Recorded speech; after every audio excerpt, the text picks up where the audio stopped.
Assalamualaikum warahmatullahi wabarakatuh.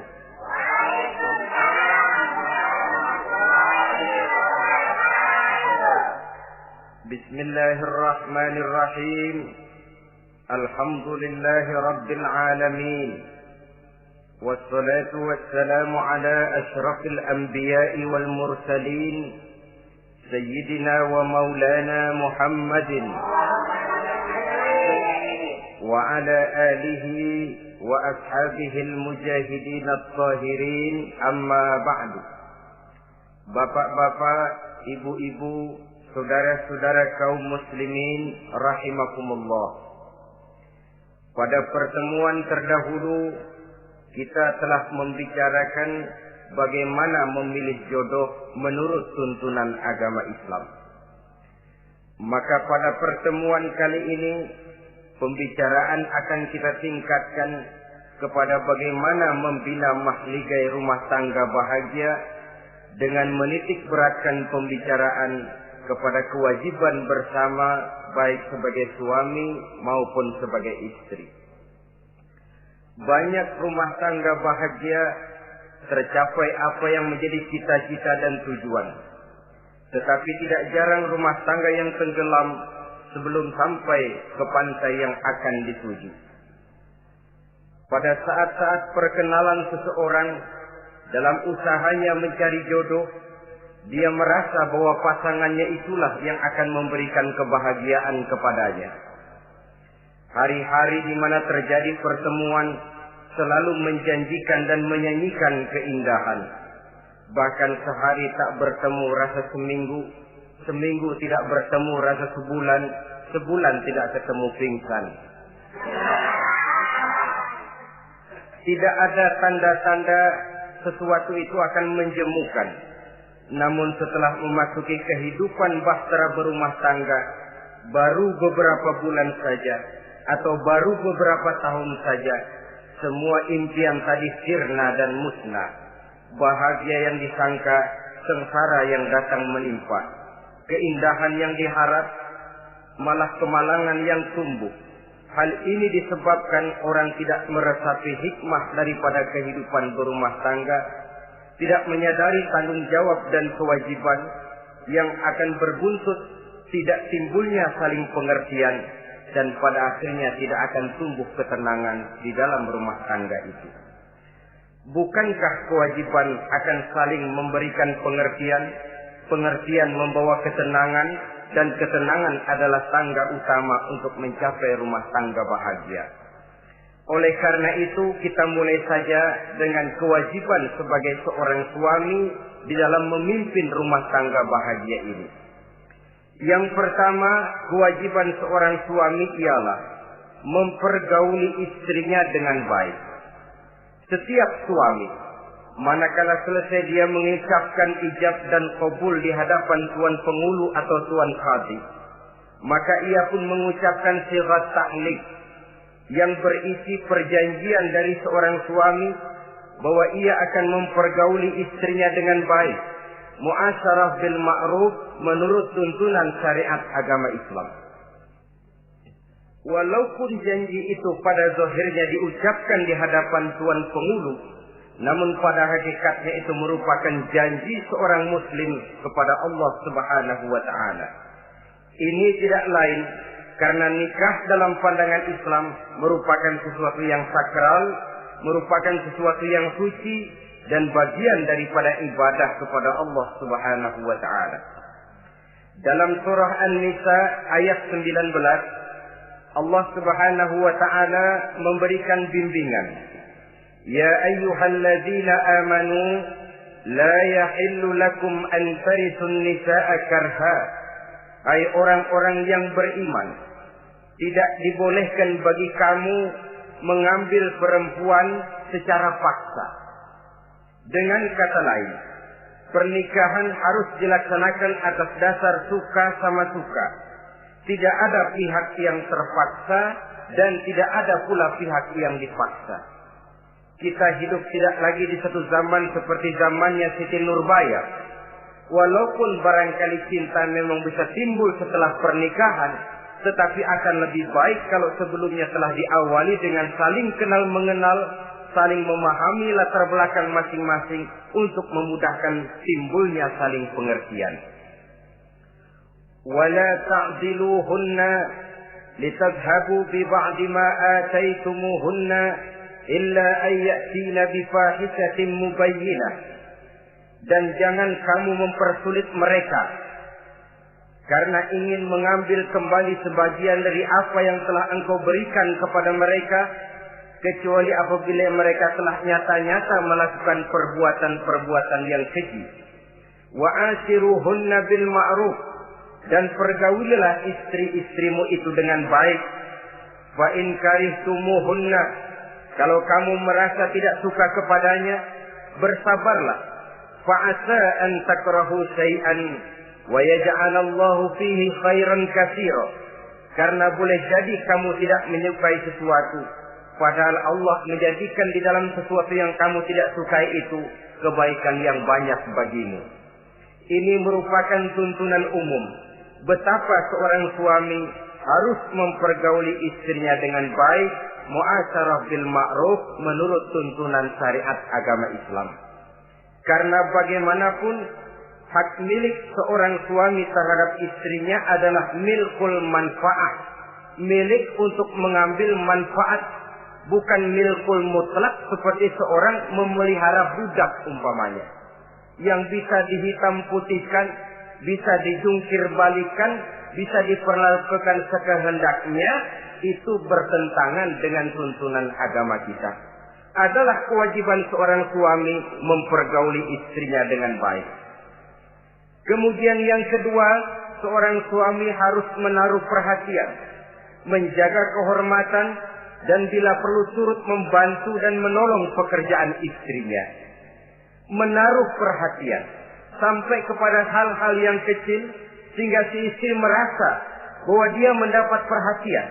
Ada dia mengadu, ada tempat dia melarikan persoalan, ada tempat dia bercerita. Sejak dari tingkah laku, berpakaian, berperhiasan, make up, dan lain sebagainya. Karena tanpa ada perhatian dari seorang suami, biasanya istri akan menjadi malas, baik untuk bersolek, baik untuk membina dan mengatur rumah tangga, dan lain sebagainya. Apalagi tidak berat lidah untuk memuji perbuatan baik yang dilakukan istrinya, dan tidak mencela secara langsung perbuatan-perbuatan salah yang dilakukan oleh istrinya. Dia bisa menegur secara bijaksana dan dewasa. Saudara-saudara kaum muslimin, seorang sahabat bernama Salman Al-Farisi mempunyai adik perempuan yang kawin dengan Abi Dzar Al-Ghifari. Satu hari Salman datang menengoki adik perempuan ini di rumahnya. Dilihatnya adiknya, rambutnya acak-acakan, pakaiannya kumuh, pendeknya nggak enak dilihat. Salman memberikan nasihat, kau bersoleklah sedikit supaya suamimu betah di rumah. Kata istrinya, untuk siapa saya bersolek? Ya tentu untuk siapa lagi kalau bukan untuk suamimu. Kata adiknya, percuma saja, suami saya jarang di rumah. Kemana? Di masjid terus. Salman mengadukan hal ini kepada baginda Rasul, lalu baginda Rasul mengatakan, inna likulli syai'in haqqun, segala sesuatu ada haknya. Allah ada haknya untuk disembah, istri pun mempunyai hak untuk dipenuhi. Melalaikan salah satu hak berarti melakukan kezaliman. Di sini kita melihat fungsi, karena kurangnya perhatian Abi Dzar Al-Ghifari terhadap istrinya akan mengakibatkan kemalasan si istri untuk mendandani dirinya sendiri. Dengan mendapat perhatian, apalagi tidak berat lidah, maka kegairahan dalam kehidupan berumah tangga rasa-rasanya akan sangat mudah terwujud. Kalau suaminya bersolek, kalau istrinya bersolek, kata suaminya, kau memang pandai milih warna. Walaupun barangkali warnanya norak betul. Tapi kalau pada saat itu seorang suami jujur, kan akan timbul pertengkaran. Kadang-kadang Istri bersolek, suami apa katanya? Lu sih dandan mangga dandan sama.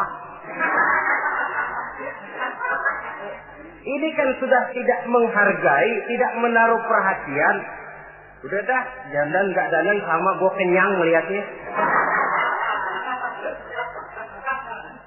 Saudara hadirin yang saya muliakan, tidak menaruh perhatian. Sehingga si istri merasa tidak diperhatikan. Nah kalau sudah tidak diperhatikan, lihat saja. Jangankan dalam contoh seperti berumah tangga, apa saja. Seorang anak kalau sudah tidak merasa diperhatikan oleh orang tuanya, dia akan sewenang-wenang. Begitu juga seorang pegawai kalau sudah tidak merasa diperhatikan oleh atasannya, semaunya kerja.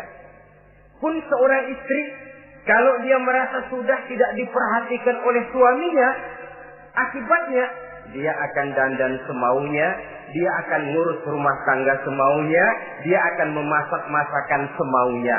Nah kalau sudah semaunya begini, alamat tidak akan ada keharmonisan di dalam kehidupan rumah tangga itu sendiri. Suami yang baik sangat menaruh perhatian kepada istrinya, dari hal yang kecil sampai pun kepada yang sebesar-besarnya. Tapi tidak berarti nyeleneh. Apa itu nyeleneh? Menaruh perhatian bukan selalu mau ingin tahu. Jangan lantas suaminya yang beliin bedak, suaminya yang beliin. Itu nyeleneh namanya. Overacting. Terlalu berlebih-lebihan sampai kepada sesuatu yang tidak pada tempatnya. Di samping menaruh perhatian juga menjaga kehormatan. Dan bila ada waktu, dia turut membantu, menolong pekerjaan daripada istrinya. Bukankah seorang perempuan mau melakukan nikah dengan seorang laki-laki karena dia mendambakan hidup yang bahagia? Terus terang saja kan kadang-kadang istri kita ini lebih banyak borongan. Yang saya maksud borongan artinya ya sebagai istri ya dia, ya nyuci ya dia, ya masak ya dia, ya membersihkan rumah tangga ya dia. Istri borongan. Baiklah kalau barangkali memang kondisi ekonomi kita belum menunjang ke arah sana. Walaupun istri berkewajiban untuk taat kepada suami, tetapi adalah wajar suami pun tenggang rasa dan timbang-timbang. Rasulullah saja kadang-kadang dan tidak jarang menjahit bajunya sendiri, memperbaiki kasutnya sendiri. Artinya pada waktu yang terluang dan memang bisa dilakukan, jangan mengandalkan kepada istri. Dengan demikian istri merasa bahwa resiko membina rumah tangga adalah merupakan resiko bersama. Saudara-saudara, yang ketiga, seorang suami yang baik memperhatikan yaitu tidak mengeluarkan kata-kata yang kasar. Sebab apa? Perempuan adalah makhluk yang paling cepat tersinggung. Perasaannya sangat halus. Dan saya kira perempuan itu lebih sakit ditampar dengan bahasa daripada ditampar dengan tangan. Kalau ditampar dia dengan tangan, urusannya paling nangis 2-3 jam sudah sembuh. Tapi ditampar dia dengan kata-kata, ditampar dia dengan omongan, itu sangat menyakitkan hatinya. Seorang suami yang baik tidak mengeluarkan kata-kata yang menyinggung perasaan, kata-kata yang kasar. Dia pandai menggunakan kata-kata yang baik untuk menghidupkan rumah tangganya. Rasulullah seringkali memanggil Siti Aisyah itu dengan Humaira. Humaira dari kalimat ahmar yang kemerah-merahan. Sebab rupanya kulit Siti Aisyah itu kuning kemerah-merahan seperti tomat mengkel. Sehingga panggilannya Ta'ali ya Humaira, kemarilah wahai yang kemerah-merahan. Alangkah indahnya panggilan ini. Kadang-kadang kita mah jujur suami ini. Ketahuan istri bongkok, enak banget bongkok, sini loh.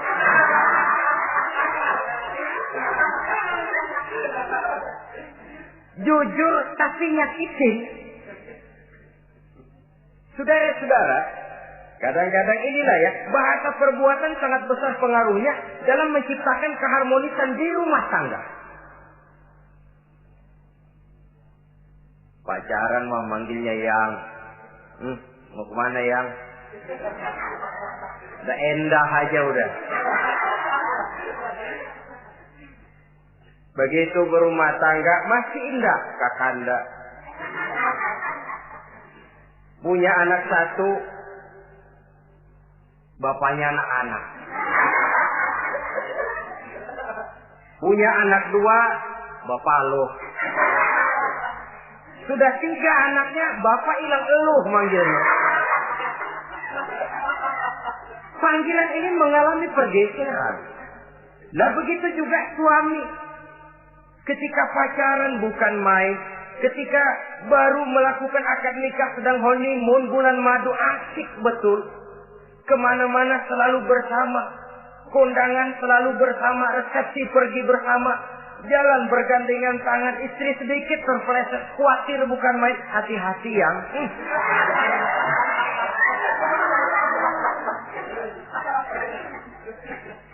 Sudah anak 3, istri ngajak kondangan, kata suami, lo pergi duluan aja dah.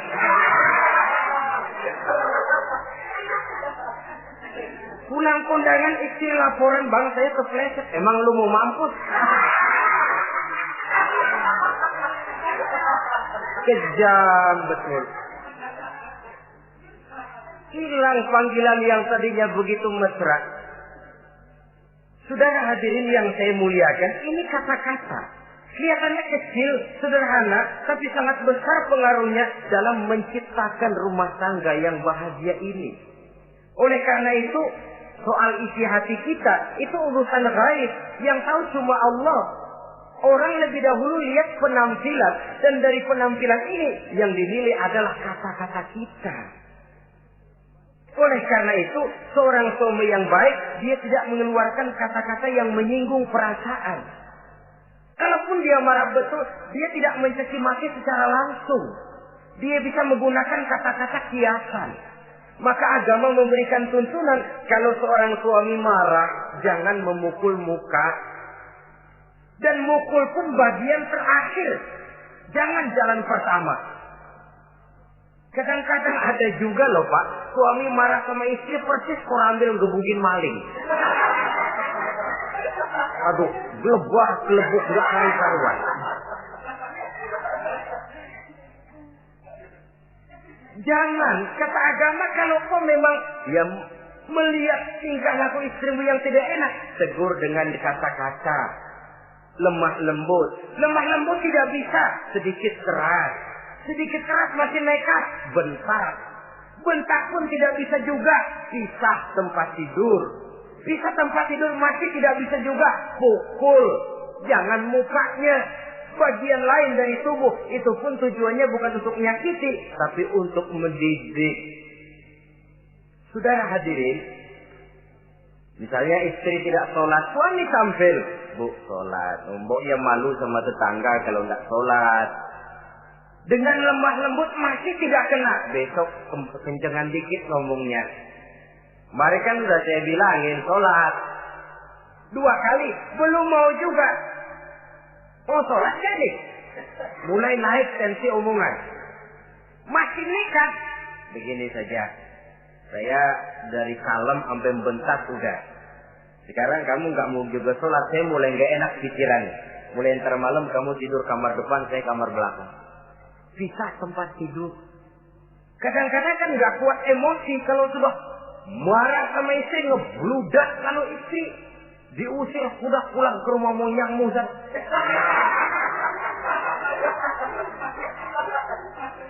Kata agama jangan, kita tempat tidur saja. Sudah, kamu tidur kamar depan, saya kamar belakang. Pisah tempat tidur. Kenapa? Nanti malam kalau hujan turun, pikiran berubah, berasa perlu, tinggal pindah kamar. Secara psikologis, saudara-saudara. Jadi melalui processing. Oleh sebab itu, kata-kata sangat besar pengaruhnya di dalam membina kehidupan berumah tangga. Seorang suami yang baik tidak mengeluarkan kata-kata yang bisa menyinggung istrinya. Sebaliknya, istri pun demikian. Tidak mengeluarkan kata-kata yang bisa menyinggung perasaan suaminya. Sebab lebih dosa besar kata-kata suami istri yang menyinggung suaminya, walaupun sama dosanya ya, tapi lebih besar ketersinggungan seorang suami ketimbang seorang istri itu. Namun agama memberikan tuntunan suami lebih dahulu yang diajarkan. Jangan mengeluarkan kata-kata yang bisa menyinggung perasaan. Baik itu menyangkut dandanan istri, caranya pakaian, caranya jalan, ataupun masakannya. Masakannya sekalipun tidak kita sukai, ya ndak usah. Misalnya sayur keasinan, begitu dicobain menteleng mata pelatat, melotot keasinan. Ndak usah lantas tolak pinggang, lu masak melotot ya. Ndak usah. Saudara hadirin yang saya muliakan, jadi itu dari segi masakan.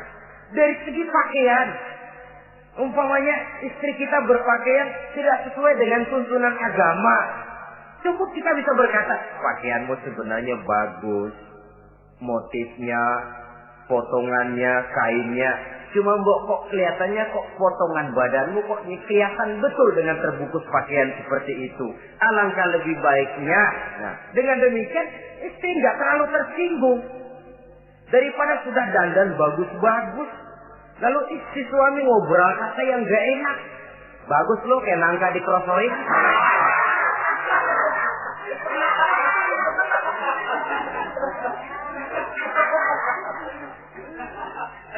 Allahu Akbar. Istri tentu saja tersinggung. Atau dia pakai bedak berlebihan.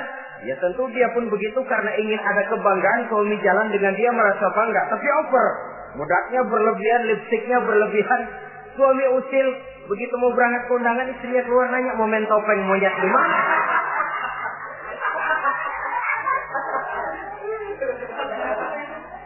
Tentu dia akan tersinggung karenanya. Jadi saudara-saudara, ini yang ketiga. Yang keempat, seorang suami yang baik jangan memberikan pekerjaan di luar batas kemampuan istrinya. Loh, tugas istri itu nyaris 1 kali 24 jam. Seorang suami, bagaimanapun payah dia bekerja, pulang dia bisa istirahat, tidur malam dia bisa tidur dengan nyenyak. Tapi seorang istri, apalagi dia punya anak kecil, bayi misalnya, itu nyaris jam kerjanya 1 kali 24 jam.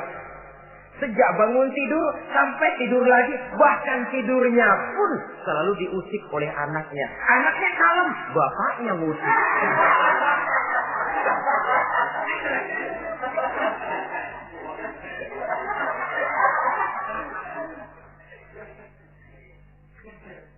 Jadi jangan memberikan pekerjaan di luar batas kemampuan. Kata pepatah, "Iza aradta an tuta'a fasal ma yusqata." Apabila kamu ingin ditaati, perintahkan apa yang orang mampu mengerjakan. Jadi kalau kita memerintahkan seseorang untuk melaksanakan sesuatu yang dia jelas tidak mampu, itu artinya sama dengan kita tidak ingin ditaati oleh orang itu. Bukan dia tidak mau taat, jenis pekerjaan yang kita berikan di luar batas kemampuannya. Nah kalau sudah begitu, tentu saja lalu ketaatan akan menurun jadinya. Tadi sudah saya katakan, kadang-kadang istri kita ini istri borongan. Dalam arti, ya dia masak, ya dia nyuci, ya dia ngepel, ya dia ngejemur, ya dia ngetriska. Borongan. Terlalu berat tugasnya. Oleh karena itulah seorang suami yang baik, dia harus tenggang rasa, timbang diri, tidak memberikan pekerjaan yang di luar batas kemampuan daripada istrinya. Kalau tidak mampu karena merasa dimanjakan oleh istri suaminya. Karena merasa dapat angin dimanjakan, mestinya mampu, lalu berpura-pura tidak mampu. Apalagi istrinya suaminya sedikit-sedikit mau menolong dia. Jadi posisi ini nanti bisa berbalik. Karena terlalu memanjakan istri bisa membludak. Akhirnya suami yang nyuci, suami yang neriska, istri tidur. Walaupun tentu saja tidak jelek, tetapi itu sudah overacting namanya. Saudara hadirin yang saya muliakan, itu yang keempat. Yang kelima, kewajiban seorang suami yang baik, ia mencukupkan belanja rumah tangga. Cukup itu relatif. Cukup menurut ukuran standar kemampuan kita. Sebab kemauan kita mungkin tidak terbatas. Tapi kemampuan kita yang terbatas. Kalau kemampuan ini bisa kita ukur dengan kemampuan, insya Allah kita cukup. Dan pernah saya katakan, orang kaya adalah orang yang hidupnya paling cukup. Salah kalau kita berkata orang kaya itu yang rumahnya gedung bertingkat. Tidak betul orang kaya itu yang mobilnya 5, yang gajinya jutaan, yang kebunnya lebar, yang pabriknya luas. Tidak. Orang kaya, orang yang hidupnya cukup. Orang miskin, orang yang selalu merasa kurang. Jadi kalau ingin jadi orang kaya, resepnya gampang sekali. Cukup dengan apa yang diberikan Allah, kita sudah kaya. Tapi kalau ingin miskin, maka bukalah mata selebar-lebarnya. Bagaimanapun banyak nikmat Allah diberikan kepada kita, tidak pernah ada rasa cukupnya. Dikala itu akan tertanam sifat kemiskinan dalam diri. Maka ukuran cukup ini yang relatif. Jadi kalau kita memang ekonomi menengah ke bawah, jangan ingin cukup seperti halnya ekonomi menengah ke atas. Nah, saudara-saudara, di samping belanja rumah tangga yang menyangkut makan, minum, pakaian dan sebagainya, bila ada kelebihan rezeki, juga perhiasan untuk istri. Karena istri itu zinatul hayatid dunia, perhiasan hidup di dunia. Jangan lalu berat hati, kan suami yang peras keringat banting tulang pergi pagi pulang sore. Mestinya suami dulu dong cukupi pakaiannya. Betul, kelihatannya memang begitu, tapi jangan lupa istri kita bagian daripada hidup kita. Baik dia dilihat orang, baik kita disebut orang. Jelek dia dipandang orang, jelek juga kita disebut orang. Dia adalah bagian daripada kehidupan kita. Orang kan sering bilang tuh, Mpok Ano, kenapa? Gue gerah banget ngeliatnya. Emang kenapa? Emang kenapa dia? Ke pasar pakai kutang doang.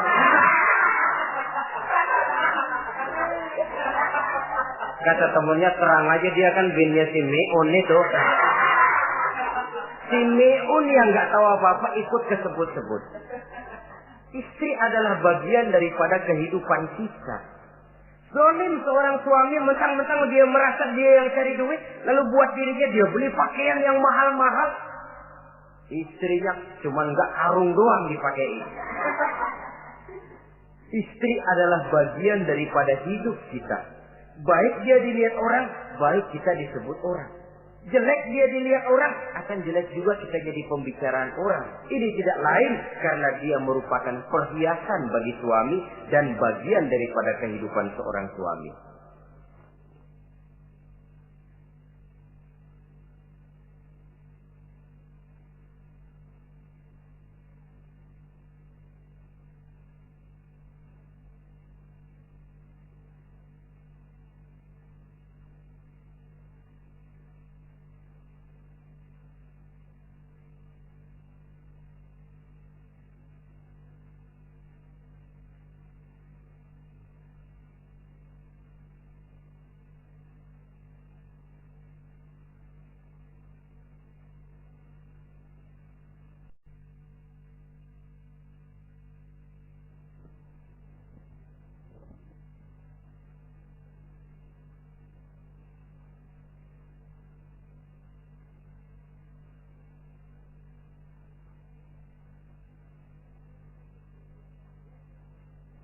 Adalah satu perbuatan zalim misalnya, kalau seorang suami manakala dia beroleh rezeki parkir di restoran.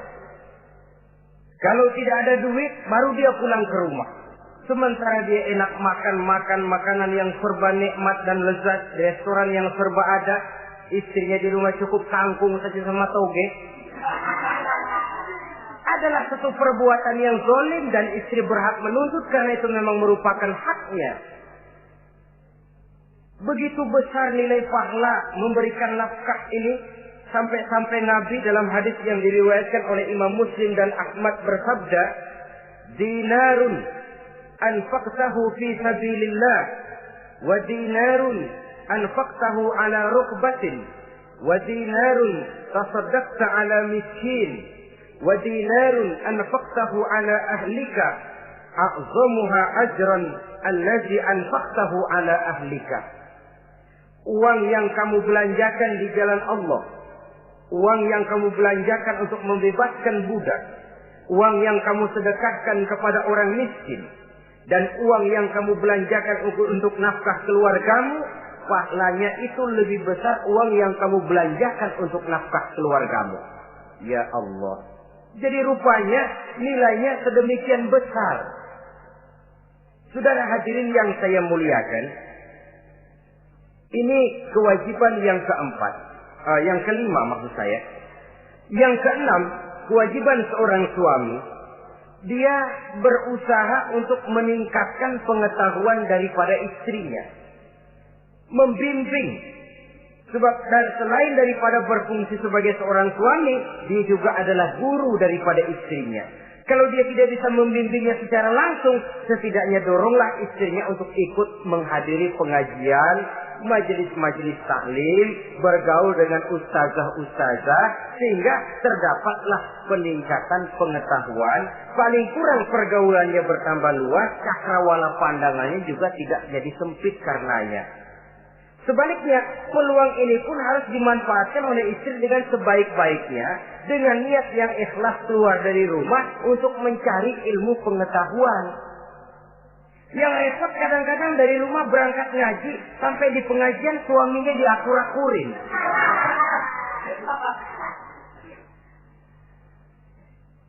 Atau tetangganya jadi bahan gunjingan.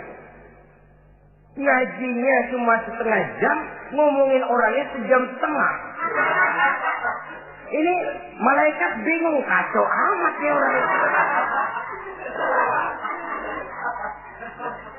Ini yang kadang-kadang menimbulkan hal-hal yang negatif. Padahal keluarnya dari majelis taklim, keluarnya dari pengajian. Tapi karena di pengajian yang dilihat adalah gelang temennya, anting temennya, rantai temennya, lalu walaupun nggak tahu belaga, tahu baru dapat berita burung, katanya si Ano, oh iya anu.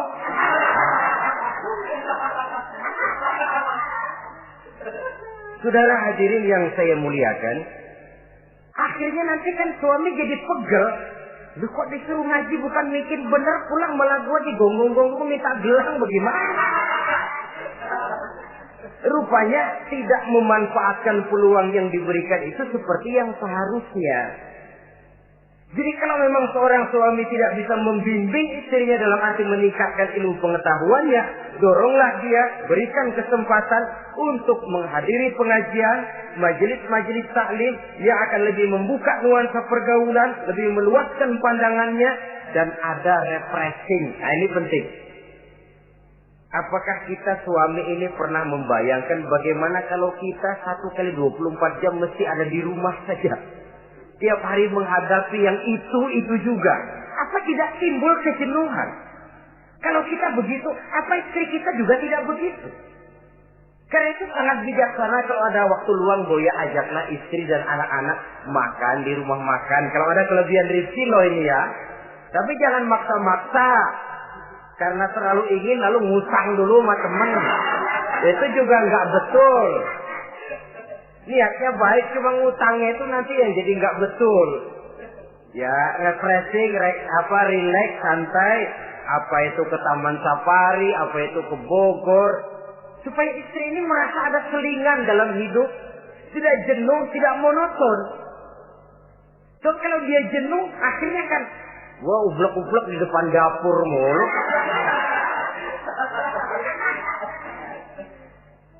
Saudara hadirin yang saya muliakan, kejenuhan ini pada suatu saat kan akan meledak. Nah, kalau meledak tanpa tersalurkan, dia akhirnya akan mencari saluran sendiri. Iya kalau positif, kalau negatif, innalillahi wa inna ilaihi raji'un jadinya. Oleh karena itu, seorang suami yang baik berkewajiban meningkatkan pengetahuan istrinya. Sebab boleh jadi istri tidak melaksanakan kewajiban karena tidak tahunya. Dan kalau istri nggak tahu, jangan digoblok-gobloki. Mestinya dibimbing, diberikan kesempatan ngaji. Kamu sih disuruh gini aja kok nggak bisa, memang goblok kamu ini. Memang bukan dibimbing malah digoblok-gobloki. Lalu istri kan apa ya? Bahasa Prancisnya nelongso. Apa nelongso? Narik diri. Apa katanya? Gue tahu lo goblok, lo ngapa kawin sama gue? Nah.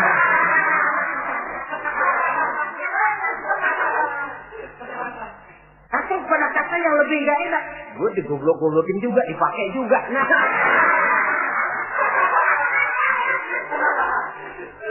Kan lebih gak enak lagi tuh.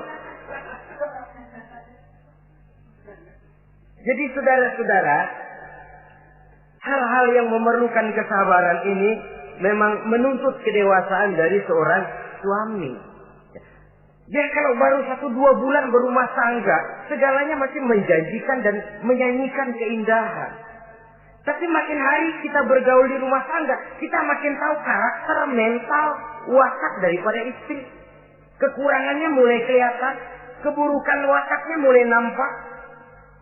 Dikala itulah kita sebagai suami harus dewasa, sabar, membimbing mereka. Kalau waktu 2-3 bulan pertama di rumah tangga namanya honeymoon, segalanya indah. Mana ada kekurangan? Masa keasinan, lezat. Nasi kekerasan, asyik.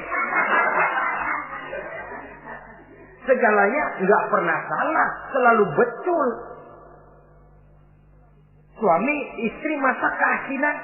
Lihat si suami melotot makan, nanya, "Bang, sayur keasinan?" Enggak. Soal keasinan bagus. Keasinan masih bagus. Kenapa? Udah endah aja. Tapi mampukah ini bertahan? Ini yang jadi masalah, mempertahankan suasana kebaruan itu.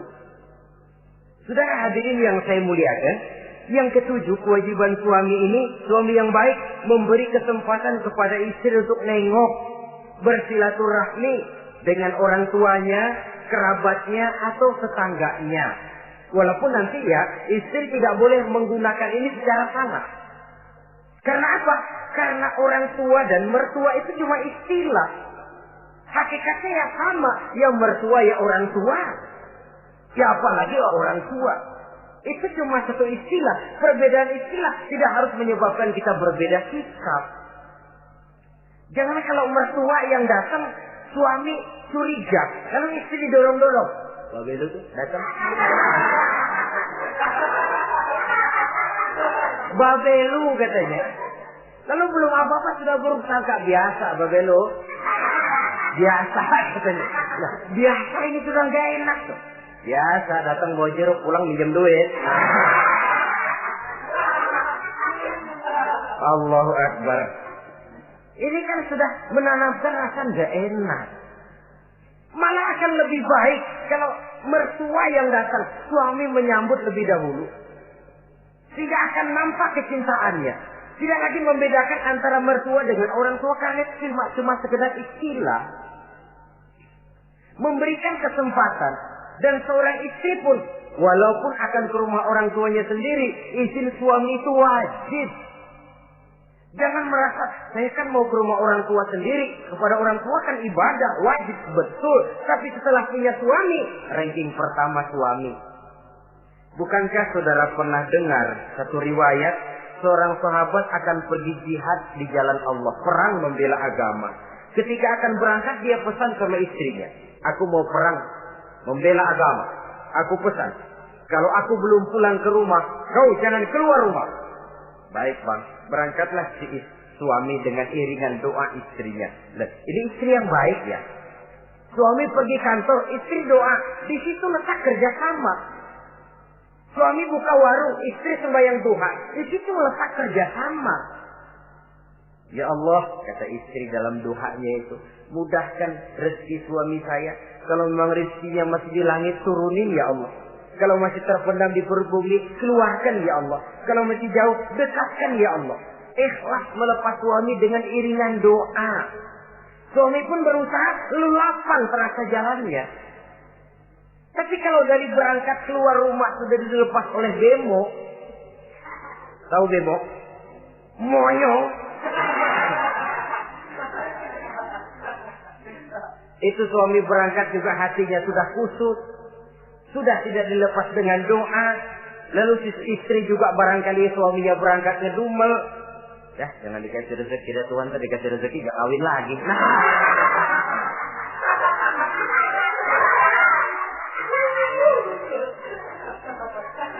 Kalau sudah semacam ini yang terjadi, bukankah masing-masing yang berangkat pikiran kusut, yang melepas pun pikiran gak enak jadinya. Di situ letak kerjasama. Saudara hadirin, setelah suaminya ini pergi, datang utusan dari orang tua si istri tadi. Assalamualaikum Bu. Waalaikumsalam. Ada apa? Orang tua ibu sakit keras, ibu diminta datang. Ya Allah, suami saya baru saja berangkat. Istri suami saya bilang kalau dia belum pulang perang, saya nggak boleh keluar dari rumah. Tolong sampaikan maaf saya kepada orang tua saya belum bisa datang karena suami saya pesan begitu. Pulang utusan ini. Besok balik lagi. Gimana? Aduh Bu, orang tua ibu makin parah. Kelihatannya nggak ada harapan datang dah sebelum menghembuskan nafas yang terakhir. Suami saya belum pulang. Saya nggak berani keluar rumah sebab begitu pesannya. Sudah, pulang saja. Saya ikut doa mudah-mudahan orang tua cepat sembuh. Besoknya hari ketiga utusan ini datang lagi. Bagaimana? Sudah meninggal Bu. Barangkali sebelum dikubur ibu masih mau ketemu. Maaf saja. Bagaimanapun berat hati saya, suami saya belum pulang. Pesannya tadi begitu. Ini rupanya utusan kesel. Ini orang sama orang tua sendiri gini-gini amat. Lalu lapor kepada baginda Rasul. Apa jawab beliau? Baginda Rasul malah berkata, dosa orang tua yang meninggal ini sudah diampuni oleh Allah karena dia mempunyai anak perempuan yang begitu taat kepada suaminya. Allahu Akbar. Jadi ketaatannya kepada suaminya ini diberikan satu ganjaran oleh Allah mengampuni dosa orang tuanya yang sudah meninggal ini. Jadi jangan merasa mentang-mentang mau ke rumah orang tua sendiri selonong boy. Hah? Selonong boy. Masa bodoh laki mau tahu nggak tahu pokoknya gua ke rumah orang tua gua sendiri. Jangan lupa setelah berumah tangga ranking urutan pertama suami, setelah itu barulah orang tua.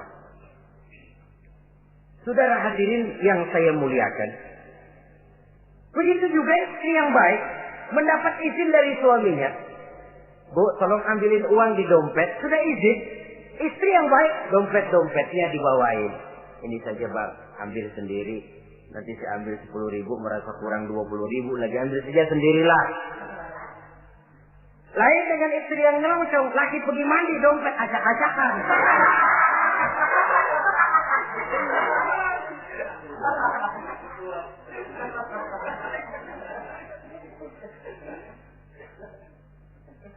Saudara hadirin yang saya muliakan, baik silaturahmi itu kepada orang tua atau kerabat, famili, andai tolan, keluarga lain ataupun tetangga.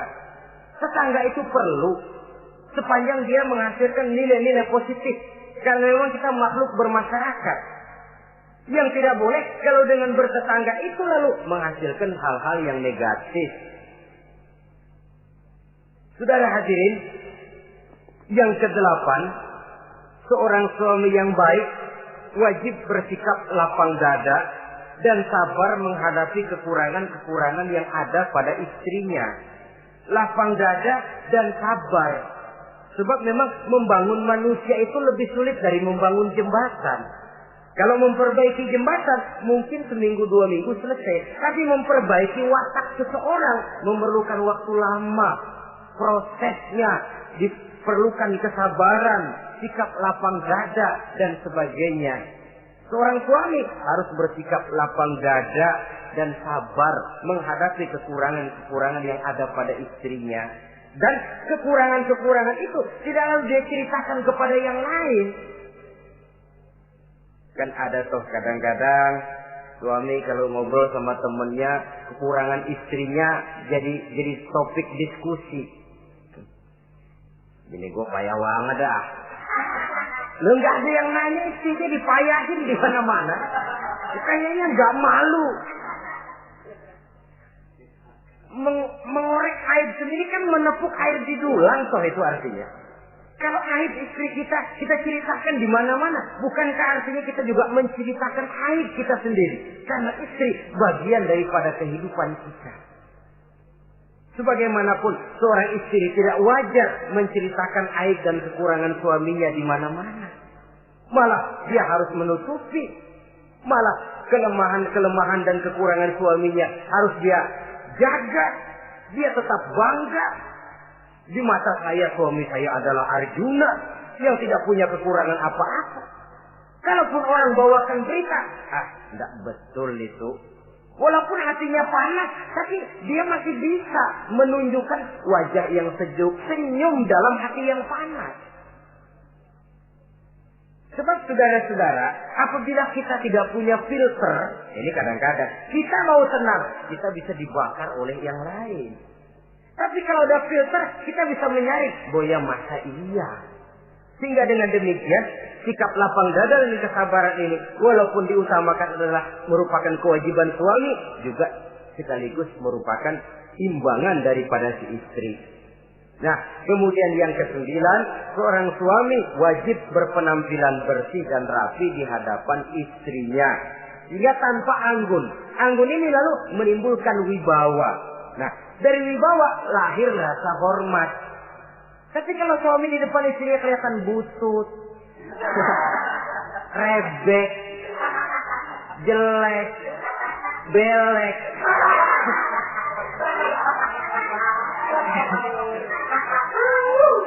kata istrinya jodoh gua apes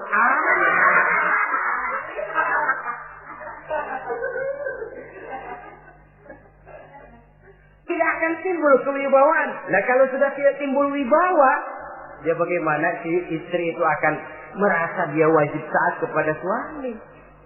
Saudara hadirin yang saya muliakan, jadi ternyata penampilan bukan cuma kewajiban istri, seorang suami juga harus mengimbangi itu. Sehingga dengan demikian keterasian dalam kehidupan di rumah tangga itu akan terasa jadinya. Nah, inilah pada prinsipnya kewajiban daripada suami. Lalu kemudian apa kewajiban istri? Yang pertama, saudara-saudara, terutama ibu-ibu tentu, istri itu berkewajiban untuk taat dan patuh kepada suaminya.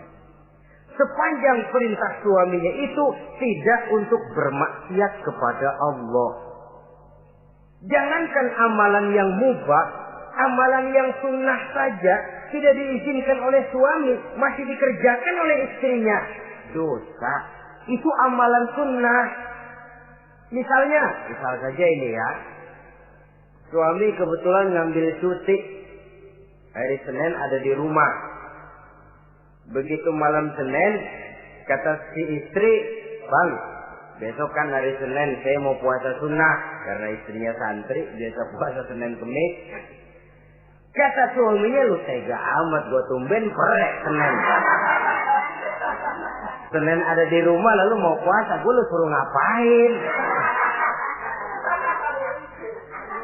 Umpamanya lo ya, umpama.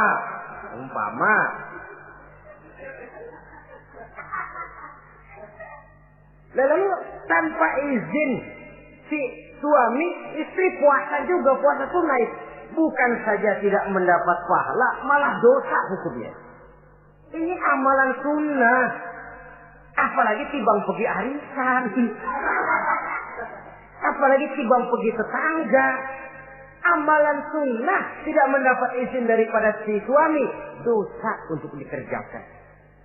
Dengan pertimbangan tadi, dia tumben cuti hari Senin. Istri dadakan puasa, lah suami nganggur total.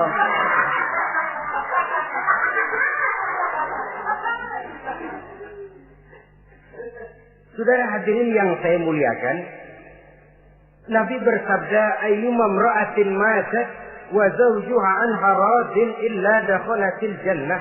Apabila seorang istri, seorang perempuan meninggal dunia, suaminya ridho kepadanya, maka perempuan itu pasti masuk surga.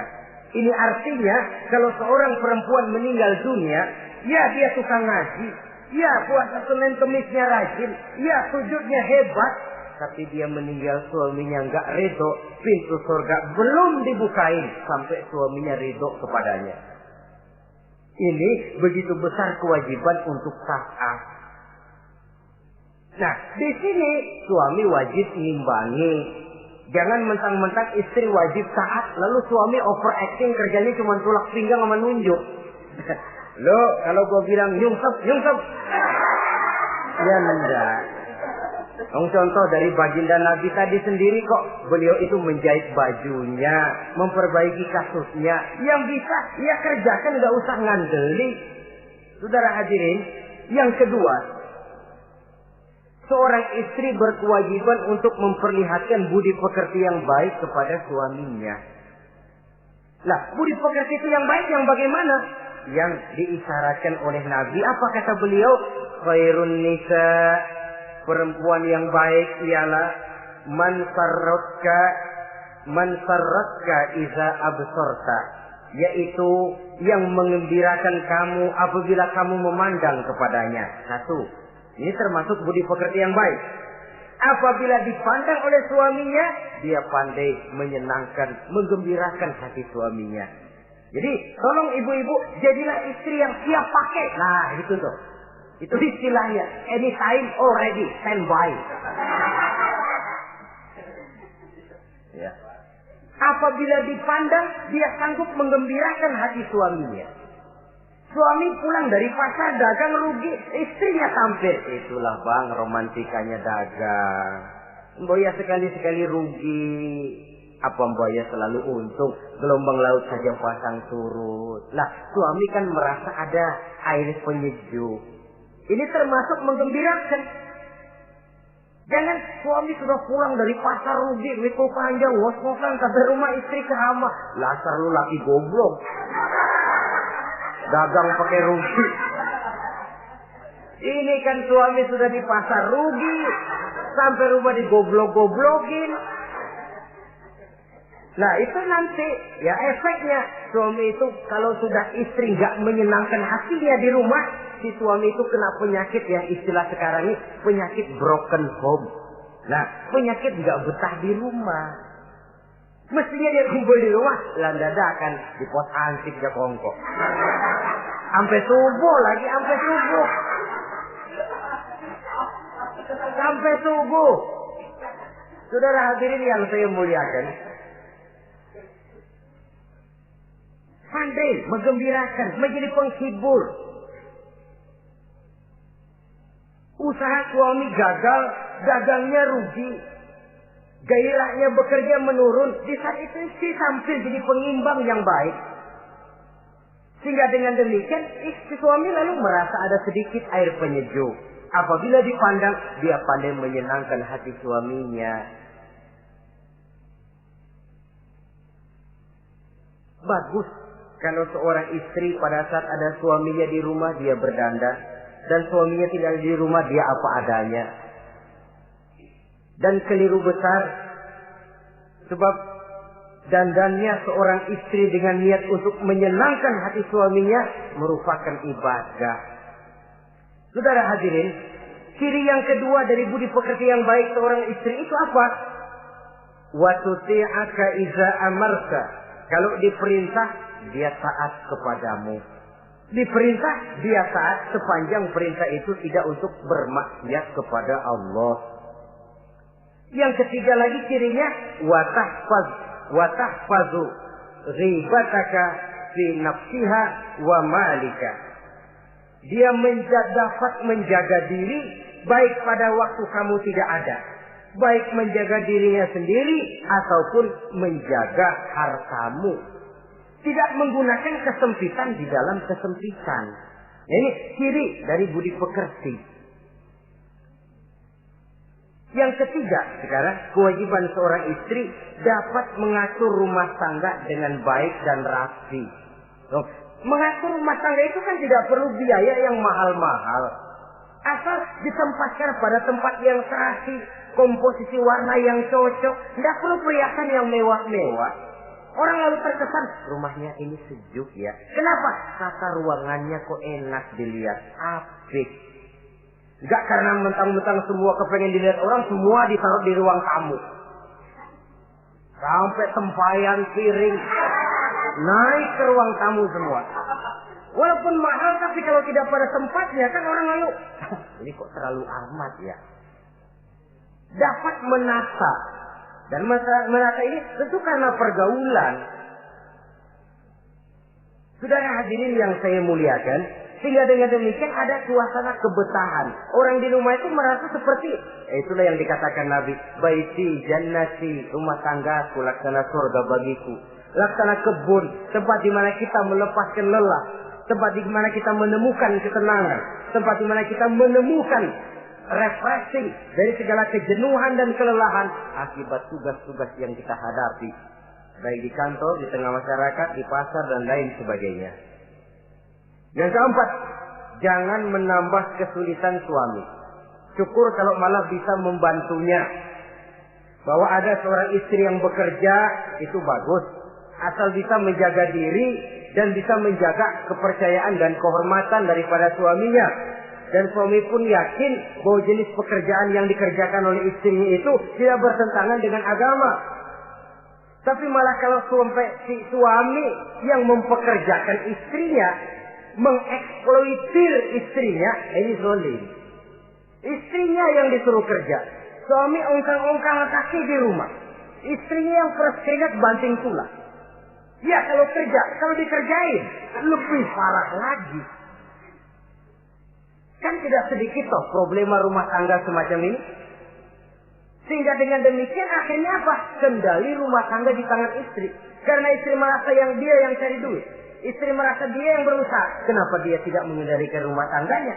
Dikala itu jatuhlah suami di bawah komando istrinya. Hilang wibawa, hilang karisma, tidak ada ketakutan. Malah akhirnya berbalik seolah-olah si suami jadi istri dan si istri menjadi suami. Apalagi di zaman seperti sekarang. Walaupun pekerjaan sulit, tapi mereka yang punya wajah cantik, mudah senyum, gampang bergaul, dan mau obrol. Tentu banyak saja lapangan kerja yang nyata-nyata bertentangan dengan agama. Nah, yang terakhir, kewajiban daripada istri ialah hemat, cermat, rajin, dan pandai menyimpan. Kalau dia dibelikan perhiasan oleh suaminya, niatnya tidak lain. Pertama, menyenangkan hati suaminya. Yang kedua, berjaga-jaga kalau nanti ada kesulitan, toh perhiasan ini bisa dimanfaatkan. Tidak untuk show, tidak untuk sombong-sombongan, tidak untuk hebat-hebatan, tapi dua hal yang jadi pilihan utama tadi. Dengan sikap hemat, cermat, rajin, dan pandai ini, menyimpan, memanfaatkan, dan menggunakan, maka nilai ekonomi di rumah tangga insya Allah akan mengalami stabilnya. Dengan demikian saudara-saudara, secara sepintas kewajiban suami dan istri sudah kita bicarakan. Dengan saling melaksanakan kewajiban akan timbul saling pengertian, dari pengertian akan timbul ketenangan, dari ketenangan insya Allah akan terwujud rumah tangga yang bahagia. Insya Allah nanti pembicaraan akan kita lanjutkan yang mengenai kewajiban bersama dan kewajiban orang tua terhadap anak-anaknya. Mudah-mudahan ini bermanfaat. Terima kasih atas perhatian saudara. Mohon maaf atas segala kekurangan. Usikum wa nafsi bitaqwallah. Wassalamualaikum warahmatullahi wabarakatuh.